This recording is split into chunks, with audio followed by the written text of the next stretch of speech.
우리 함께한 우리 교우들에게 이렇게 인사했으면 좋겠습니다. 좋은 교회 잘 오셨습니다. 주님의 은혜로 영혼도 건강하시고 육신도 건강하세요. 인사하겠습니다. 좋은 교회 잘 오셨습니다. 영육간에 건강하시길 바랍니다. 여러분, 오늘은 바울이 데살로니가 교회에 보낸 말씀을 나누는 6번째 시간입니다. 그동안 우리가 말씀을 나눌 때 여러분도 느끼셨겠습니다마는 바울과 데살로니가 교회 관계는 너무 아름다웠습니다. 바울이 기도할 때마다 데살로니가 교인들이 자꾸 떠오릅니다. 그래서 빼놓지 않고 기도할 때마다 그들을 위해서 기도하지요. 그리고 기도를 해도 하나님, 이런 교인들을 주심을 감사합니다 하면서 하나님께 늘 감사합니다. 여러분, 바울이 왜 기도할 때마다 생각나서 빠지지 않고 기도하고 기도할 때마다 하나님께 감사했을까요?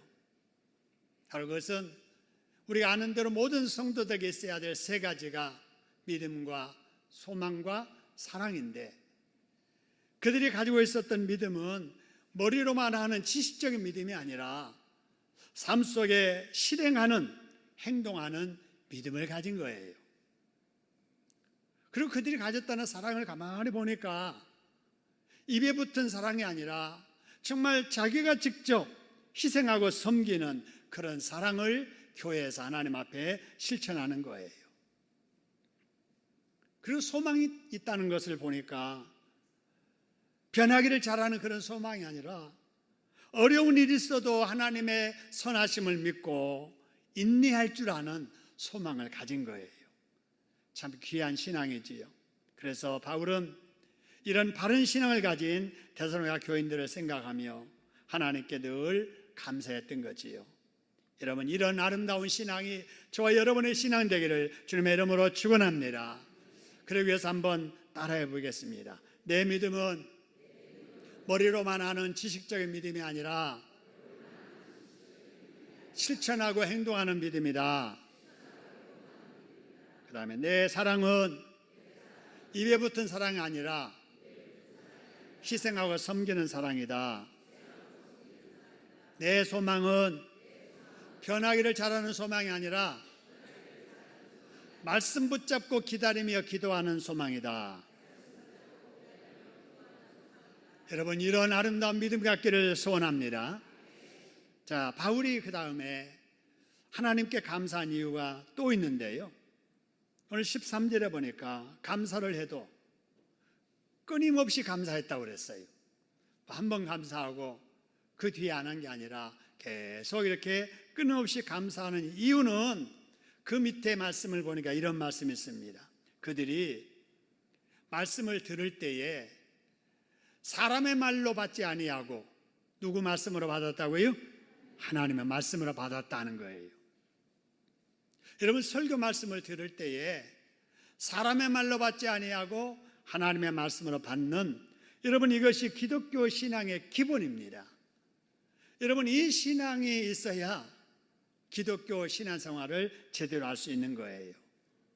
여러분, 하나님께서 사람들에게 말씀하시는 방식은 여러 가지가 있습니다. 첫째 방식이요, 하나님께 직접 말씀하시는 거예요.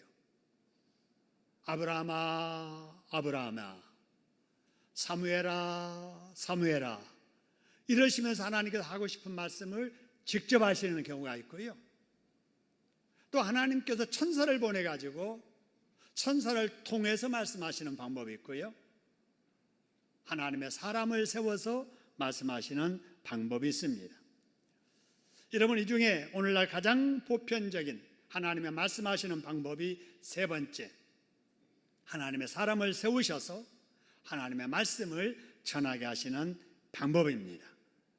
여러분, 이때 하나님의 말씀을 전할 사명을 받은 자가 하나님께로부터 부탁받은 말씀을 풀어서 설명하는 이것이 바로 설교라고 합니다. 그래서 설교자는 세상 돌아가는 이야기 하는 게 아니지요. 자기 살아온 경험 얘기하는 것도 아니고 어느 학자 이야기, 정치 이야기 하는 것도 아닙니다. 하나님이 전하라고 맡겨주신 말씀을 하나님의 말씀에 합당하게 바르게 선포하는 것이 설교인 줄로 믿습니다. 그리고 듣는 자는 역시 또 어떻게 들어야 되느냐? 정상적인 하나님의 말씀일 때 그거를 사람의 말로 듣는 것이 아니라 하나님의 말씀으로 들어야 됩니다. 할렐루야. 여러분, 하나님의 말씀을 들어도 사람의 말로 듣는 거하고요, 사람의 말 아니고 하나님의 말씀을 듣는 거하고는 천지만큼이나 차이가 있습니다. 여러분, 설교를 똑같이 들어도 사람의 말로 들으면 어떻게 됩니까? 앉아서 이렇게 말합니다. 말을 왜 저렇게 할까? 자기가 판단해서 듣는 거예요. 무슨 의도로 저런 말씀을 할까? 의심하며 듣는 겁니다. 그렇게 듣는 사람들은 설교를 듣고 나서 바로 사람들 간에 들은 소감을 말하지요. 자기가 하나님처럼 잘했느니 못했느니 틀렸느니 이렇게 비판을 합니다. 그런 사람이 선포된 말씀대로 살겠어요? 의심하고 거역합니다. 그래서 그런 사람들은 설교를 통해서 은혜 받을 수 있는 기회에 오히려 설교를 듣고 큰 죄를 짓게 되는 것입니다. 여러분, 이런 말씀을 이렇게 들으면서 그럼 나는 어떤가? 나도 하나님의 말씀을 내 기준으로 판단하면서 듣지는 않았는가? 걸러 듣지는 않았는가? 여러분, 이런 마음으로 나를 판단해보고 돌아봐야 됩니다. 왜냐하면 설교를 들어도 잘 들으면 설교를 통해서 은혜를 받지만 잘못 들으면 설교 듣고 나서 오히려 시험에 들기 때문에 그렇습니다. 여러분, 그렇게 된 예가요, 우리가 잘 아는 사도행전에 나오게 되는데요, 여러분, 사도행전 2장 37절에 이런 말씀이 있어요. 그들이 이 말을 듣고 뭐 했다고요? 마음에 찔려. 사도행전 7장 54절에도 보니까 마음에 말씀을 들을 때 뭐 했다고요? 찔려 그랬어요. 여러분, 이 두 말씀을 한번 비교해 보세요. 사도행전 2장의 말씀이나 사도행전 7장의 말씀이나 하나님의 말씀을 들을 때에 공통적으로 나타나는 현상이 마음에 뭐 한다고요? 찔렸다. 찔림 현상이 나타나게 되는 거예요. 여러분, 다른 표현을 하면은 양심에 찔렸다, 이렇게 여러분 말씀을 이해해도 아마 틀리지 않을 거예요. 자, 그러면 왜 하나님의 말씀을 들으면 마음에 찔림이 올까? 그건 하나님 말씀의 특성 때문에 그렇습니다. 히브리서 4장 12절에 보니까요, 하나님의 말씀의 특성을 이렇게 말합니다. 이 하나님의 말씀은 살아있고 활력이 있어서, 비유한다면은 좌우에 날선 어떤 검보다도 예리해서 듣는 사람의 혼도, 영도, 관절도, 골수도 뭐 한다고요? 찔러 쪼갠다, 그 말입니다. 이럴 때 사람은 두 가지로 반응합니다. 어떻게 반응하는가? 여러분, 사도행전 2장 37절의 말씀을 보면은요, 바울의 설교를 들었던 사람들이 마음에 찔려서 뭐 하는가? 베드로와 다른 사도들에게 이르되, 형제들아, 우리가 뭐예요? 어찌할꼬? 어찌했으면 좋을까? 우리가 어떻게 해야지? 어찌할꼬 합니다. 근데 사도행전 7장 54절에 보면은요, 이때는 스데반의 설교를 들었는데 이 스데반의 설교를 듣던 사람들의 마음에 찔림이 오자 뭐 하거늘 그랬어요? 일을 가는 거예요. 저 소리 나 들으라고 하는 소리네? 나를 치는 소리네? 내가 가만히 있는가 봐라. 이게 일을 가는 거예요. 여러분, 그 결과 어떻게 됐을까? 여러분, 사도행전 2장에 보니까 이 말씀을 듣고 찔림이 있을 때 어찌할꼬 하는 사람에게 베드로가 처방을 내려줘요. 너희가 뭐하여 그랬어요? 회개하여 세례받으라. 그리하면 뭘 받으리니? 성령의 선물을 받으리니 라고 처방과 함께 복까지 약속해 주십니다. 그러자 이 사람들이 이 말을 듣고 실제적으로 회개합니다. 그리고 세례받습니다. 그리고 구원받고 성령을 선물로 받았는데 이때 사람이 3,000명이나 더했더라 그랬습니다.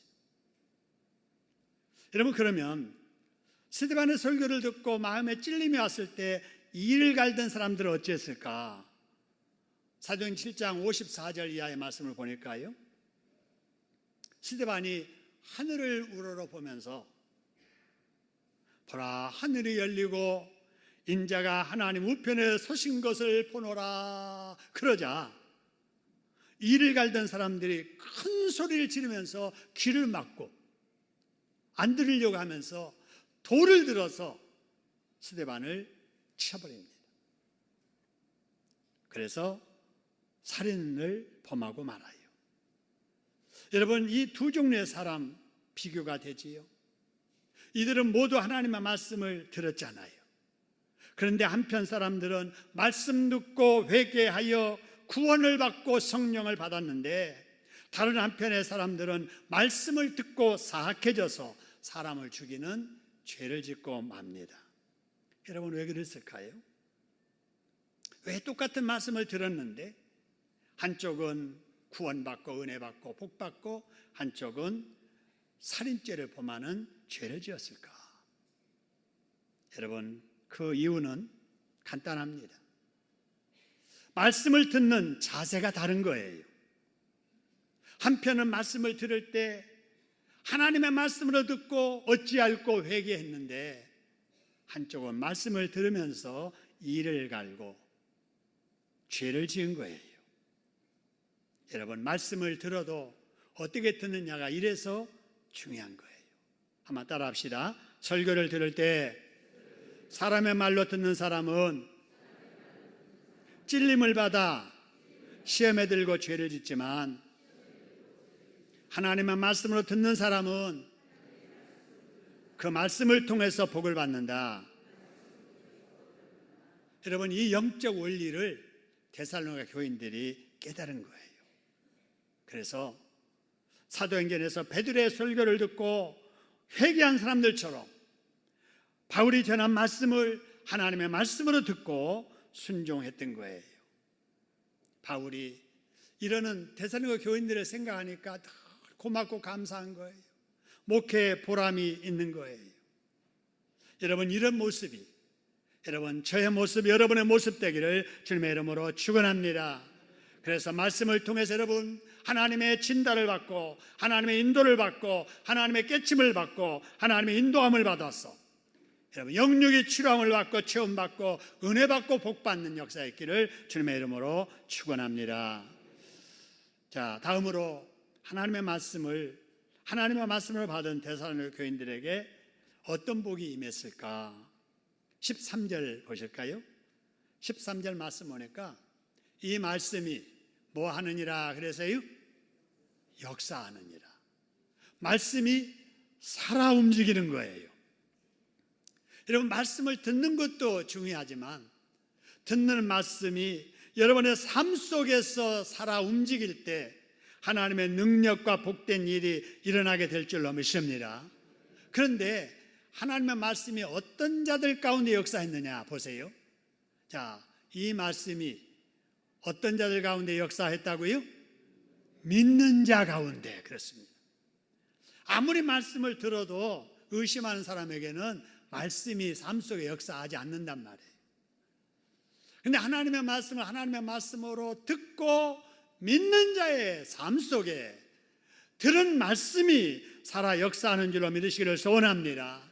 그래서 그런 사람이 기도할 때 응답이 되는 거예요. 그럴 때 그 사람이 수고할 때 열매를 맺고요. 그런 사람이 그럴 때 마귀를 대적할 때 마귀가 물러가고 안고 있는 문제 해결될 줄로 믿습니다. 하나님의 말씀으로 듣고 믿고 순종하다가 삶 속에 움직이는 이런 능력을 경험하면서 신앙생활하는 여러분 되기를 소원합니다. 자, 바울이 데살로니가 교인들에게 감사하는 또 이유가 하나 있어요. 14절의 말씀인데요.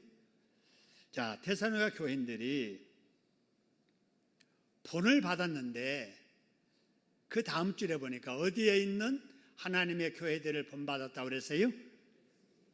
유대에 있는 하나님의 교회들을 본받았다 하는 거예요. 데살로니가 교인들이 이렇게 본을 받아도 유대에 있는 하나님의 교회를 본받은 것에 대해서 여러분 칭찬하고 감사하고 있는 거예요. 여러분 이걸 보면서 우리는 무엇을 생각하냐면요, 데살로니가 교인들의 칭찬받는 신앙은 본받음에서 시작했다 하는 거예요. 무엇에서 시작했다고요? 본받아서. 그렇습니다. 우리 신앙생활 역시 마찬가지예요. 본받음으로부터 시작합니다. 교회에 가는 사람들을 보니까 일요일이면 하던 일이라도 중단하고 교회 가더라.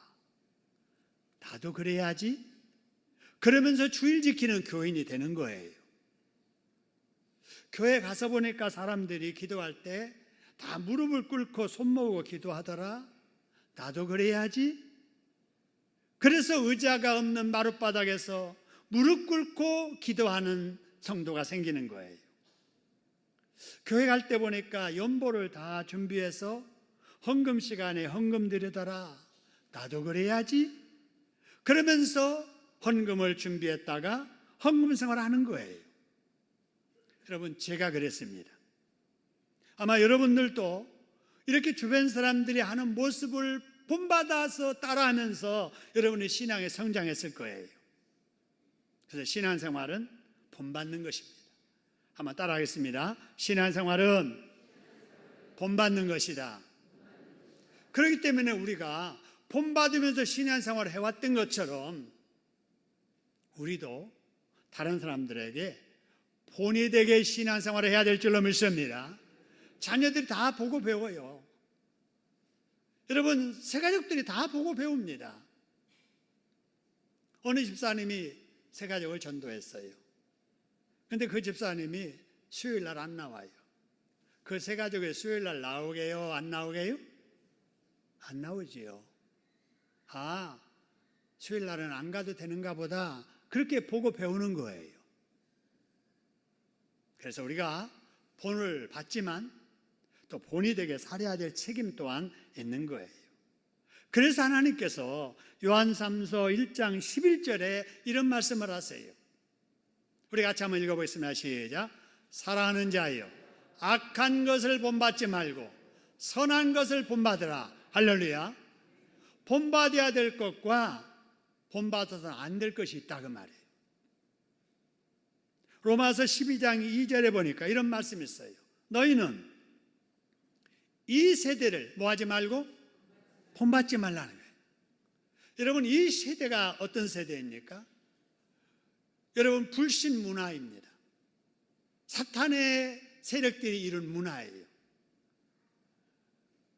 여러분, 성적인 타락과 물질적인 타락, 윤리적인 타락, 가치관의 혼란, 이런 시대 속에 우리가 이 세상 것을 본받아서 남이 하니까 나도 하고 세상 조류가 이렇게 흘러가니까 나도 그렇게 살고 이러지 말라는 거예요.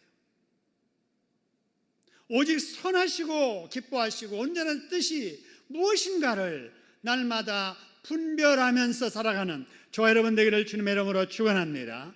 왜냐하면요, 여러분, 불신자 본받으면 불신자 됩니다. 신자 본받아 살면 신자 되는 거예요. 의심 많이 하는 사람 본받아 살면 의심 많은 사람이 되고요, 늘 부정적인 사람 본받아 살면 나도 부정적인 사람이 되는 거예요.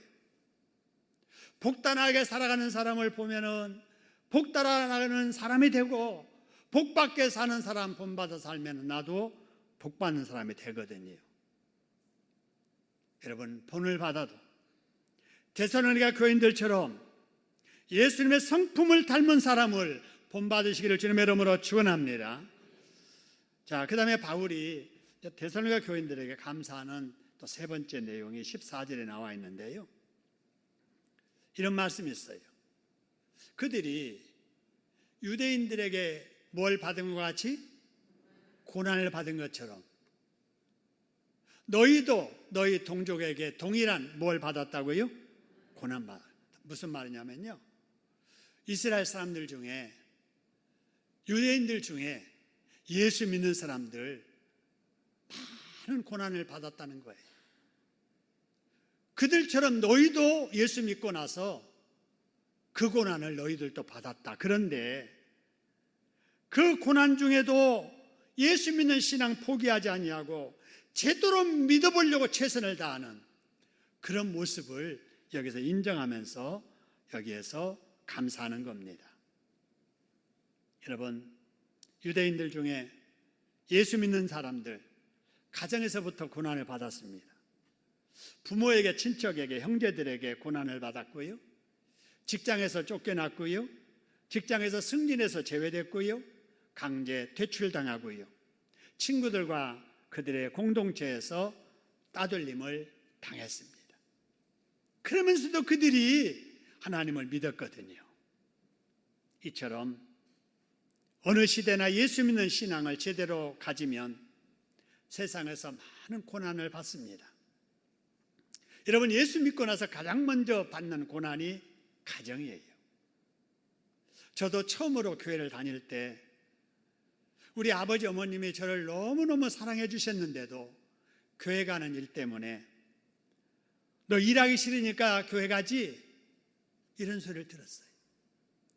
또 공부하기 싫으니까 맨날 교회 가서 놀지? 이런 말을 들었습니다. 집안 공동 시제를 지낼 때 제사상 앞에 절하지 않고 기도한다고 불려가서 계속 교회 다니면 집안 호적에서 파버리겠다는 이런 위협도 들었습니다. 여러분, 그 다음으로 나타나는 고난이 주변 사람들입니다. 제가 교회를 열심히 다니니까요, 동네 사람들이 저더러 연애하려고 연애당 간다고 조롱했습니다. 여러분, 제가 교회 다니기 때문에 당한 이런 일은 고난이라고 보기에도 너무나도 가벼운 고난이지요. 저희 친구 중에 한 친구는요, 교회 왔는데 막 울어요. 그러면서 다리를 이렇게 만져보니까 종아리를 얼마나 맞았는지 피가 나는 거예요. 집에서 쫓겨나서 갈 데도 없다는 거예요. 그래서 교회 골방에서 며칠을 함께 지내기도 했습니다. 제 종갓집의 형님은요, 교회 다니면서 제사를 지내지 않는다고 종친회에서 재산을 다 몰수해버리기도 했습니다. 제가 아는 어느 집사님은 직장에서 고사를 지내는데 돼지머리 앞에 절하지 않는다고 해고당하는 사람도 보았습니다. 여러분, 그런데 고난당할 때는 다 힘들어하는데 지나놓고 보니까 신앙 때문에 고난당했던 사람들 다 잘 되더라는 겁니다. 할렐루야. 하나님은 죄악과 타협하는 신앙을 기뻐하지 아니하세요. 고난이 올지라도, 손해를 볼지라도 믿음 지키는 그런 신앙을 기뻐하셔서 그런 사람에게 함께 하시기 때문인 줄로 믿습니다. 여러분 중에도 이런 생각 하시는 분이 계실 거예요. 내가 믿음대로 진실하게 살려고 하는데도 왜 하는 일마다 안 될까? 내가 양심 지키고 바르게 살려고 하는데 왜 자꾸 이런 어려운 일이 우리 집에 내 하는 일이 계속될까? 여러분, 그런 분이 계실 거예요. 여러분, 그러나 그게 이상한 게 아니에요. 당연한 겁니다. 여러분, 고난 중에도 예수를 믿는 신앙을 굽히지 않는 여러분에게 하나님이 함께 하실 줄로 믿으시기를 소원합니다. 여러분, 진실하게 믿는데도 오는 그 고난이 여러분이 바르게 믿는 증거이기도 합니다. 여러분, 고난의 기간이 지나는 순간 하나님의 풍성하신 은혜와 복이 임할 줄로 기대하시기를 소원합니다. 데살로니가 교인들과 같은 이런 믿음을 가지고 이왕에 믿는 믿을 바에는 여러분 본이 되게 잘 믿어서 영육간에 복을 받으시기를 소원합니다. 자, 그럼 여러분 본받아서는 안 될 유대인들의 잘못된 믿음이란 어떤 것이었을까요? 15절 16절에 보니까 유대인은 주 예수와 선지자들을 뭐 했고 그래서요? 죽였고, 또 복음 전하는 우리 바울을 뭐 했고요? 쫓아냈고요. 누구를 기쁘시게 하지 아니하고요? 하나님을 기쁘시지 아니. 모든 사람에게 뭐가 됐다고요? 대적이 됐다. 여러분 이렇게 살면 안 되잖아요. 근데 한번 여러분이 의문을 가져보세요. 여기 말하는 유대인은 하나님을 믿는 사람이에요? 안 믿는 사람이에요? 믿는 사람이에요. 근데 하나님을 믿는 사람들이 왜 하나님이신 예수님을 죽이고 하나님의 일을 하는 선지자를 죽이고 하나님의 복음을 전하는 전도자들을 쫓아내고 하나님을 기쁘시게 안 했을까 하는 거예요. 왜 그럴까? 가치가 달라서 그래요. 신앙의 기준이 달랐다 그 말이에요. 오후 예배 때 이제 가치에 대한 말씀을 같이 나누려고 하는데요. 여러분 우리가 믿어도 우리의 믿음의 기준이 이 성경이 아니고 전통이 되고 자기가 되면 여러분 하나님 믿어도 이렇게 됩니다. 그래서 성경이 뭐라고 하든지 그들은 전통 따라 하는 거예요. 우리는 지금까지 이렇게 해왔는데요 그러는 거예요. 성경이 뭐라고 하든지 자기 판단 따라 행동하는 거예요. 내 생각에 그렇지 않기 때문에 그런 거예요. 그래서 이런 사람들이 자주 하는 말이 있습니다. 우리는 지금까지 그렇게 하지 않았는데요 그러는 거예요. 나는 그렇게 생각하지 않습니다.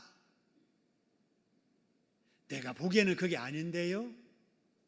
여러분 신앙생활 하면서 교회에서 이런 말들을 자주 하는 사람들은 신앙의 기준이 전통이고 자기중심인 거예요. 지금까지 해왔던 것이 다 옳은 거예요. 내 생각이 옳은 거예요. 자기의 관점이 맞는 거고 그렇지 않는 것은 틀린 거예요. 여러분 이렇게 신앙생활 하면은 하나님이 기뻐하시겠어요? 안 하시겠어요? 기뻐하지 아니하시죠. 유대인들이 이런 신앙을 가졌기 때문에 하나님을 믿으면서도 하나님이신 예수님을 죽이고 하나님의 일하는 사람들을 쫓아내고 복음 전하는 자들을 대적했던 것이죠. 여러분 우리의 복된 바른 신앙은 하나님 중심이 되어야 될 줄로 믿습니다. 예수 중심이 되고 여러분 성경 말씀이 중심이 되어야 될 줄로 믿습니다. 이런 신앙을 가진 사람은 이런 말을 자주 합니다.